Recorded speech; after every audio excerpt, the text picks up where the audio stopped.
Hey everyone, and welcome to CenterFrame Selects, where a notable filmmaker picks their top 5 favorite short films or short scripts. Today, I'm welcoming Maggie Chieffo. She's a producer out of Los Angeles and has basically worked with many filmmakers over the years, but most notably is a longtime collaborator of Michael Mann's, having most recently produced his films Ferrari and Blackhat.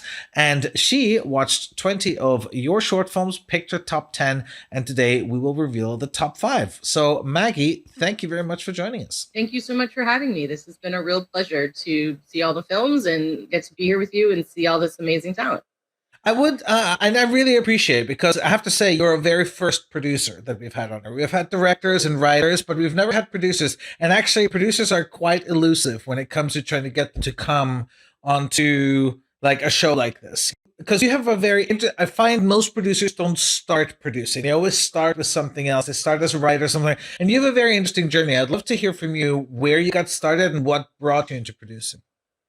Yeah, it is an interesting story. I actually was a child actor, so I came into this world from that perspective, and I saw my aunt and uncle are both journeyman actors, and have been working my whole life, and I saw them in a play together when I was 7, and it mesmerized me. I thought these are two people I know so well, but they're not playing people who are married to each other. They were playing opposing characters that were antagonizing each other. And it just my brain, like I had never seen a story come to life like that. I mean, I was little, of course I'd seen cartoons and whatever, but I hadn't seen that. And I caught the bug.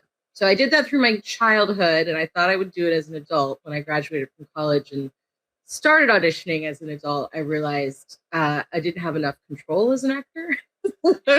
And that I was much better suited to being behind the scenes than I was to being in front of the camera. And I sort of took a Goldilocks approach to producing. I said yes to every job that was offered to me. So I started out as a camera PA, which was very fortunate, on a film a million years ago, and sort of thought, okay, well, I can see what a director does if I'm this close to the camera. And I learned about lenses and cameras and all those things I didn't know anything about. And then I didn't have a job.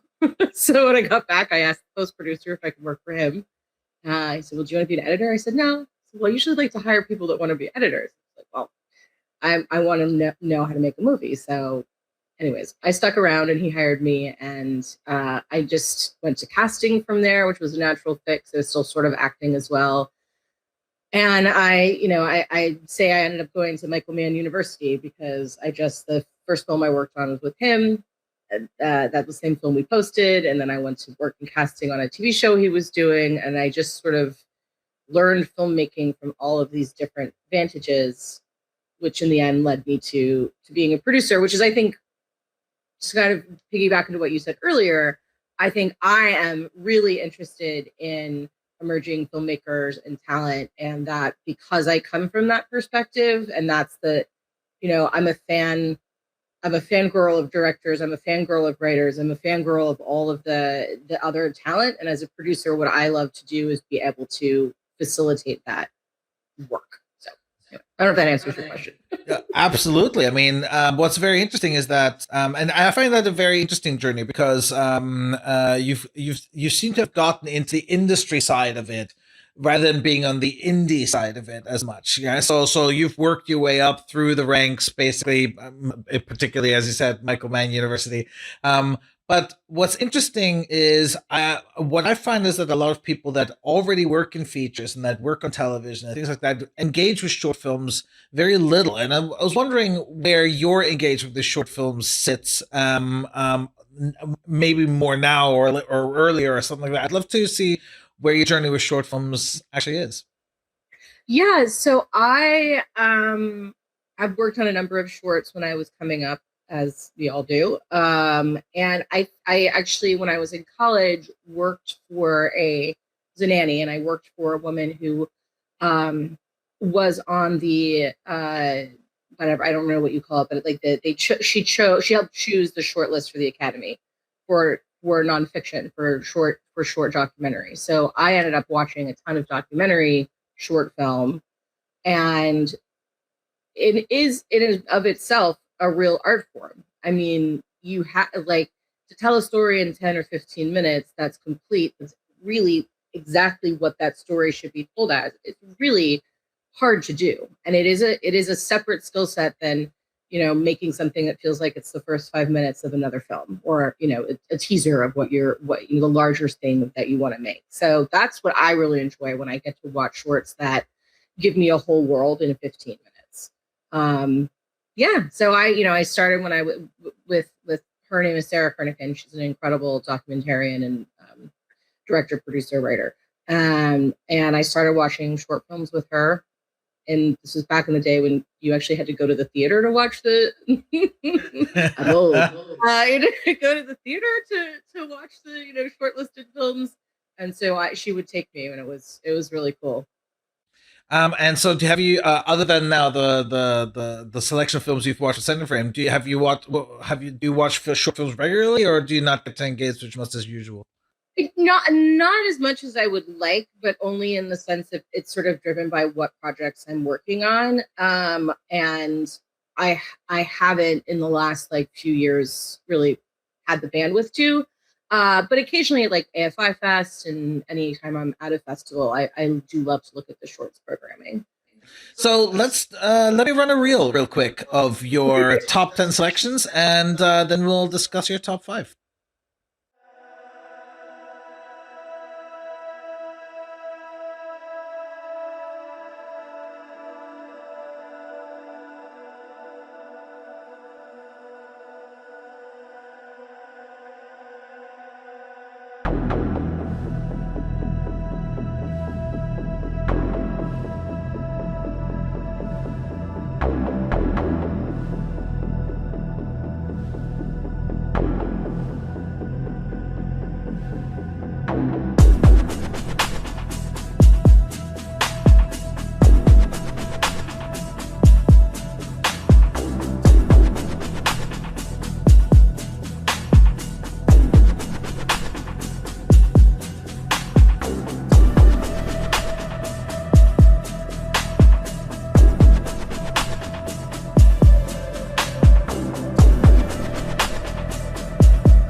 All right, so those 10 films were your selection, and it was interesting because for me it's always really suspenseful to find out what somebody picks, because it's never quite what you think, but some of the choices are really obvious, and we go, oh, I bet they're gonna pick this, pick with that, and then go, oh, they picked this, interesting, I wasn't expecting that, and so it's kind of revealing about where the people that select stand, but also it's also the submissions tell a story about what people think you might want. So let's talk about the first one.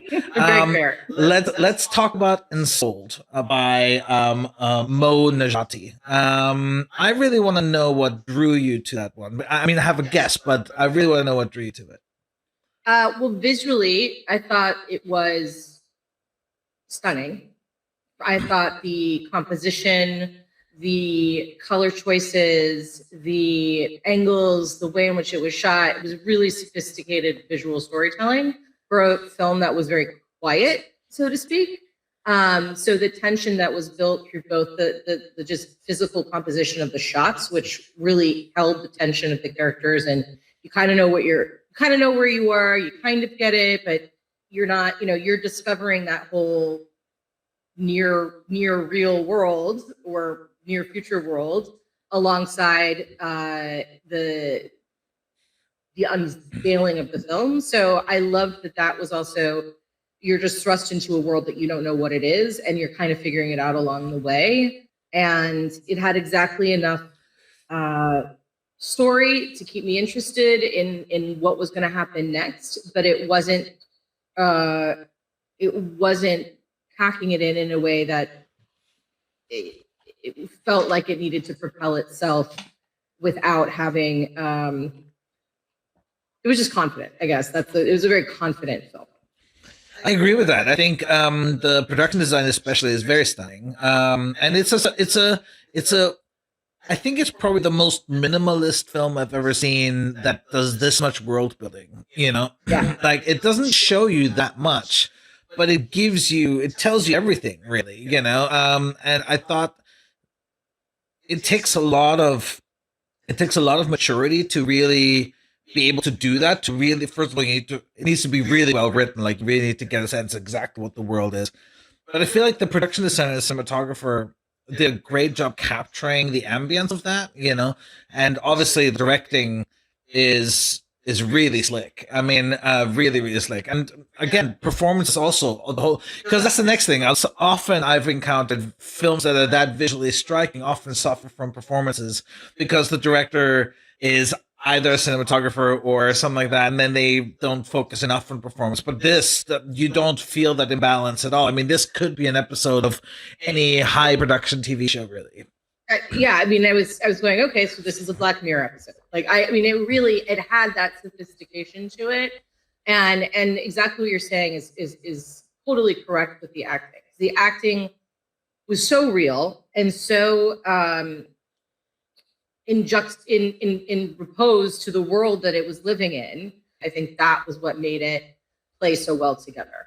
So, you know, he knew when to kind of go out and let us see the world, and then when to, you know, the dialogue portions are cut pretty closely. So you're zooming from this sort of diorama world where you're looking and figuring out what this new world is, and then you're just into people's realities. And I really loved that juxtaposition in terms of the editorial style.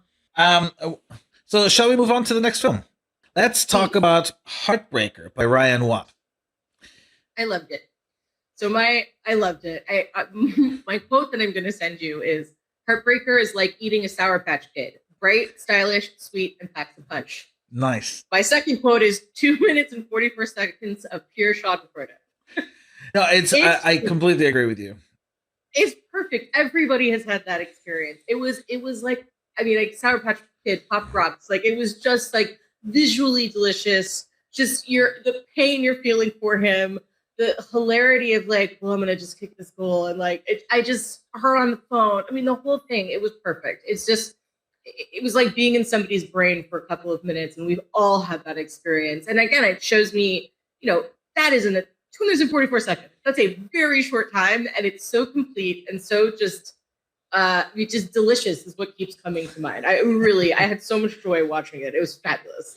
Delicious is an interesting description because we actually had one of Ryan's films both at the industry showcase and part of our thing. It's called Tea and Biscuits, which I highly recommend to watch. So since you said it's delicious, Tea and Biscuits, quite delicious. But British biscuits, not American biscuits. Yes, not American. Absolutely. But yeah, I recommend you check it out. It is on CenterFrame as well on our YouTube channel. And he has a very efficient directing style. Like, everything is just 1, 2, 3, and it just gets all the points that you need to come across, and no waste, no fluff, no extra waiting time that you don't need. Like, it's just everything that you need is right there. Yeah, you've said, it means you just said exactly, taking the words from my mouth. But it's hey, I wonder if he has a music background, because it's very musical. How he directs is like, it's really like the syncopation of it, and just sort of, I'm like, is he a drummer? Like, somebody, like, what other thing is he into? Because this is so just like, but it's wonderful. It's a delight to watch. And it really says, this is what this art form can be. Like, that is not a 2-hour film. That story must be told in exactly 2 minutes and 44 seconds, and it's perfect. I agree, and some films need to be exactly that. There's no need to make a longer movie. And what's also great is that it didn't feel like a sketch, because sometimes these can feel like sketches or jokes, and it wasn't that either. Like, it was a genuine film, but chose to be under 3 minutes long, and told a full story in that time. You know, and I mean, I fell in love with the character. I mean, I was like, you know, I'm on his side the whole way. Like, and you do that in that short time. I mean, that also is the charisma of the actor, and the actor was fabulous. But you know, that is an art form in itself to be able to do that, and I just loved it. I am very excited to watch Candy Biscuits. I highly recommend it. So let's move on to the next one. Very different from Heartbreaker is a short film called Ill Fares the Land by Patrick Ireland. I was stunned and very emotionally moved by this film. Again, I will go into it through the acting. The two brothers, the final scene. Yeah. To have an actor as young as the youngest brother, like, it brought me to tears. Like, I will tear up talking about it now. The complexity that it takes to direct a younger actor that has next to no dialogue in an entire short film.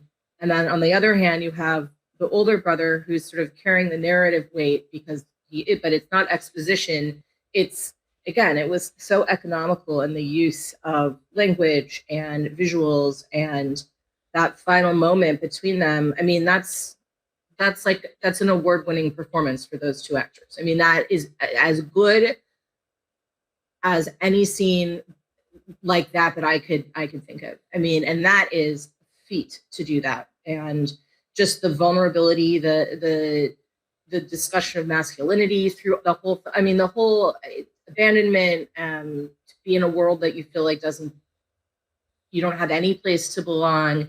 It to be sympathetic to characters that are on some level unsympathetic. I was really moved by it. I was really moved by it. What's interesting is also that a film like this could have played it in a simple social realist kind of way, you know, where like none of the more extravagant visual features would be there. It would just be very sort of Ken Loachian or, you know, like something. Yeah. This could have played like that, you know, but it chose to have a more fantastical, more stylized take on a very real topic. And it didn't feel out of place. It didn't feel like they jarred, but they could have.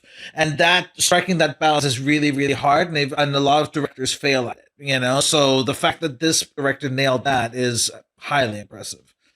1,000%. And it was like, it really, that fantasy element to it drove so much of the emotional heart of the film. And I think it was so integrated, and it was not a gimmick. It was integral to the inner world of that character. And it couldn't be told without that. And that, as just to echo what you said, is incredibly difficult to do, and just really incredibly impressive. I mean, yeah, and I respect the ambition, because it's, you know, you have to decide to want to do it, and then you have to actually pull it off. Plus, there's underwater filming that has to look good, and like we've both produced, we know the pain in the ass it is to shoot stuff like this, and then it's lots of location on the beach, and, you know, stuff like that. It's never an easy thing to try and pull off. And I don't know what the budget was of this film, and it could have been a lot, but it could have been nothing, you know. And the fact that they pulled it off, and you can't tell, it just looks amazing and feels amazing, and the drama is there and the storytelling is there. I mean, kudos for pulling it off. I mean, genuinely. Absolutely. I mean, like you said, I mean, I that felt like anything I could turn on any streaming service and watch it. I mean, it looked incredible. Yeah, I mean, I was actually curious if, as part of the submissions, there is a budget range that you guys. No. It's just no, exactly. Yeah. No, we only care what's great storytelling, you know. And I love that. And the point is that we've come across, you know how it is in features. You see $100 million turrets, you see $1 million gems, you know. And it's the same with short films. It's no different. Yeah. There are short films that are $100,000 that are garbage, and then there are $500 shorts that are like, what, you did this with a phone, you know. And it looks and it's amazing. Like, the storytelling is incredible. So I don't know if you've heard the expression that In music, there's this the style is in the fingers. You know, so if you play guitar, the style is in the Yeah. fingers. Well, it's the same here. The style is in the camera. The style is in your execution of it. It's not the budget. It's not any of those things. Of course, if you're trying to tell Dune Part 4 and Right. you're using an iPhone, you might be stretching the plausibility of being able to pull this off a bit far. But if you know the story you want to tell and you allocate the resources appropriately, you will tell an appropriate story, you know, and you can use all the storytelling. The storytelling is not budget dependent; it is pure skill, you know, and you can tell with all the films that, I mean, the Heartbreaker is not an expensive movie, you know, Yeah. but it doesn't matter. The characters are there, No. the storytelling's there, and this film, expensive or not, it's great. It's so exciting. I mean, it also, let me say, like, we're in the world that we live in now, that, you know, the Gone is the sort of mid-budget movie, as we all know. And so to be able to watch shorts and see somebody's worldview on screen that no studio is going to go make, that is what's exciting. I mean, that this is where, I mean, to me, with the collapse of sort of the indie filmmaking and you know, independently financed movies and everything that's been going on, maybe the time becomes now for short film. I agree. Shall we move on to the next one? We've only got two left. Please. Okay, the last two left is Olive by Rosie Potts. This, I know we're not supposed to have a favorite, but this is my favorite film. I had a feeling. I had a feeling that it was, because it's glorious. It's cool. I mean, I would hire her to direct. I am so excited to see where her career goes, because she is a star. I mean, totally different, but it's like, you know, you watch like Emerald Fennell, or you watch Greta Gerwig, or, you know, I put her right. I mean, totally different filmmakers, of course, yeah. But I am so excited to see what she does and continues to do, because for a filmmaker, and I don't know how many shorts she's made or not made, or exactly what her background is, but this film should have been made by somebody in their 70s, and it clearly was not. And to understand the level of to be a young woman writing about and directing an older actor, and to have it be so respectful and real and like driven by that person's life experience, it is remarkable for somebody that's her age. Like, it is incredible. I will also say this to me is the perfect short film format. You have a season of time. This movie has to be this length. It's not a feature. It is exactly what it is, and it was perfect. I loved the book ending with the timing. I loved I loved these two characters coming together. I loved how quiet the filmmaking was, but underneath it was just fizzing at every moment. I thought her compositions were gorgeous, particularly the scenes in the living room in front of the fire, and you're like, these were fully realized, beautiful characters that I cared deeply about, and however long the film is, 18 minutes or whatever the length is, it was brilliant. I mean, what's really I always appreciate when somebody can give me effective storytelling in like zero time, you know? And I understood what this film was going to be about from the opening shot of her getting out of bed and walking to the window. I was like, oh, I know what this movie is. And I was like, okay, I wonder what it's going to do and how it's going to do it and how it's going to play out. And then the casting was so good between those two. Oh my God, the chemistry is amazing. Fantastic chemistry. And really plausible. Like, I never quite like, but why is this happening? Or like, not one question about that. Because, you know, it can happen, you know, that something's going on, and if you're trying to force something, but this is so unforced. It felt so natural, and also it's genuine chemistry, you know, all around. Like, I no notes, as they say, you know. Yeah, no notes. Like, seriously, it's perfect. It really is, and it feels a bit, you know, platitudinal to be like it's perfect, but it is perfect. There is not a frame, there's not a suggestion I would have. It was absolutely emotionally captivating. It was so vulnerable and such a love story to like the evolution of what it is to age as a woman. I mean, really just, and the vulnerability on the other side of, we don't know what's necessarily going on with the male character. We don't see as much in his world as really is told through her lens, but he's so deeply felt and real and vulnerable and a totally different like exploration of masculinity, and it's just really just complex and beautiful. I'm so excited to see anything else she's done, and then B, if I had a project right now that I would hire her in a second. She's going to go very far, and I'm really excited to see where her filmmaking journey goes. Awesome. I'll make sure to put you guys in touch for sure. Please, I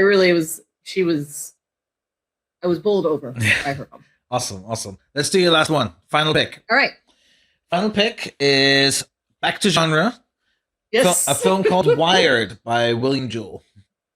I loved it. I mean, again, this felt like I could be turning on the TV and watching a Black Mirror episode.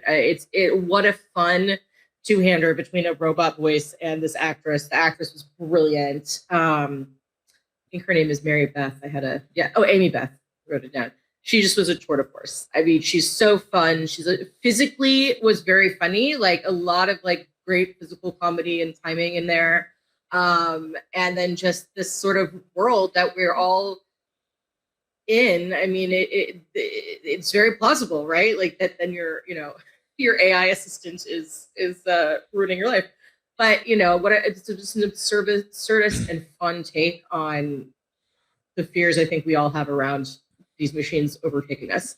Yeah, I mean, I saw the film for the first time at the film festival here in London, and then because I met them, they decided to submit to this. And when I'm glad they did, and I'm glad you picked it because it was. I saw in the Q&A. I don't remember who exactly said it in the Q&A, but it was like, yeah, no, I came up with this project because fuck AI. And I thought it wasn't, and very, despite that philosophy, it was a very nuanced take because actually you can see the benefits of it, right? So it's not all bad, right? But if it went just a little bit too far on this thing, a little bit too far on that thing, and next thing you're being coerced into behaving a certain way, and it's in your own best interest to be coerced in that way, And yes. I thought the writing, despite being a cautionary tale, was not all critical. It actually showed that there are actually good things about it, and you can be taken care of, or somebody you can get assistance from it, obviously it eventually devolves into a blatant criticism, but I felt it wasn't just all like, yeah, AI sucks from the get-go. It actually allowed it to organically unfold. Yeah, I loved that about it. It was like, I mean, you sort of know where it's going, right? But I was surprised at the turn as well, because I was like, oh yeah, hey, it's like you can see where the benefit is. Oh, but yes, set me up with a massage. Yes, order me dinner. Yes, and also the idea that there is a sense. I don't have an Alexa anymore. I used to have one, and it started to creep me out because I started to like talk to it, and that's creepy. But you can see it's like, I mean,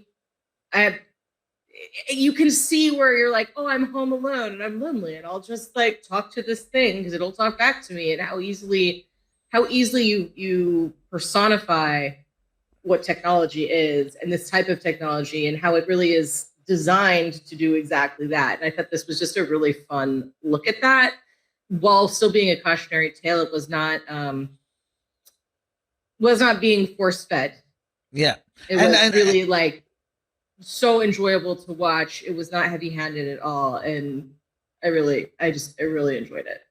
I agree. And the voice, great. Yeah, no, I agree. Like, I feel like all the way around, it's visually very stunning. It's the production design, even just the fact that these all these things have to work a certain way, that and none of that felt implausible or just extreme and like made it more extreme or anything like that. It felt like, yeah, I could see this happening, like and it's a simple things like even just in the opening where you are being woken up and then it's like, yeah, but I drew you a bath, and I'm like, yeah, Yeah. you know what? If an AI drew me a bath, I would take it too. I know, right? I'm like, why wouldn't I? Yeah, That's exactly. great. Like it's already there. Of course, I'm gonna go to and so it just lulled me into this thing, into buying into this being a good thing. But then, like the character, it was like, oh yeah, okay, I get it now. And then the ending is really strong. The ending was fabulous. I honestly, I thought, because at some point with films like this, it can go like, okay, I get the point, AI bad, or but Yeah, yeah. this film didn't let me ever get to that point where I was like, oh, I get the point, and then by the end, I was like, oh, that's great, that was a really good ending. Yes, it was like, when you're on a roller coaster and you're going like, you're notching up and up and up and up and up and up. I felt like that was sort of the film leading up to the final, whatever it is, 2 minutes. And then it was just like the drop from the roller coaster. So you got really, and it sort of left me with that same type of feeling where you're like, hey, this is okay, this is going somewhere. Like it was fabulous. Like to hold sort of that tension the whole way, and then to just give you this great like rush at the end was just phenomenal. I mean, and I love even go through the credit sequence, and it was just so thoughtfully planned out and so great in its delivery. I loved it. It's great. I agree. So that is your five. Having discussed them, is there anything that that sticks out to you that that made you go, you know what? I noticed something across all of these films that really grabbed me, and I'd want to hear from you on that. Yeah, I mean, I would maybe split that into two categories. Okay. From the genre and then from the dramas. I love genre filmmaking because I think it is how we like deeply analyze our own humanity, and to put it in, and I really did love all of the other genre pieces. It was really hard to choose. I mean, let me just say that up front. So I felt that these were all really great uses of what genre should be, and this sort of questioning of our humanity. Certainly, the AI tie through and technology. Amongst sort of the genre-based films across everything I watched, that we're all kind of considering this dystopian world and what we were plummeting. So that I thought was really interesting. And then from the dramas, just the filmmaking and the connection between the actors and the connection and the casting, like they were all so deeply felt and realized and real characters that I really was made to feel and care about in such a short period of time. So I think that was delightful to see. Also delightful was across the board, really good color. Like I am a DI like nut. Like I'm not into this like flat color that we have now. Like it makes me crazy. And so I love sort of the richness of each of the environments, particularly through sort of a color theory perspective. So that was across the board amongst all of them. I was really impressed by that aspect of each of the films. Amazing. Okay, so that was your selection. So let me know real quick what you've got coming up. What are you working on now? What are you completing anything? Are you working on anything? Before we wrap this up. So we are almost finished with a feature documentary. It's called Storyectomy and Blood Cancer, and it is a follow-along doc over a 6-week trauma-informed storytelling cohort of survivors of blood cancer that ends in a performance of them each telling their own hero's journey. That's been immensely personally rewarding. I have a lot of personal connections to blood cancer itself. I've also been really excited to work on an unscripted or documentary project that allows me to work in a more creative way as opposed to just a straight up interview. So for me, that's been a really cool project to work on, and we're about to lock our rough cut. So stay Hey, tuned. Stay tuned. yay! No, locking the edit, man. That's like it. Your storytelling is almost done. Then there's still lots to do, but like it's like the big stuff is you've put that We're behind close. you. Yeah. Yeah. Any big movies you're working on that are going to be coming down the line? Anything you can reveal? And nothing I can reveal yet. Oh man, I thought we got a scoop. No, but thank you, Maggie, for watching the films. I greatly appreciate it. I'm sure the filmmakers greatly appreciate this as well. And thank you for being the first producer on this show. Oh, very, very much appreciated. Honored. I'm truly honored, and I just, I had to keep it to a top 5. This is my instructions, but I really enjoyed each and every film that you sent me, and I think you've chosen a group of really exciting directors, writers, and producers, and it's wonderful to see this talent. Awesome. Well, Maggie, thank you very much. And thank you guys for submitting your films. I appreciate it. And let's keep this going. We've got a couple more Selects episodes coming up, so make sure you guys submit your films. And I'll catch you guys later.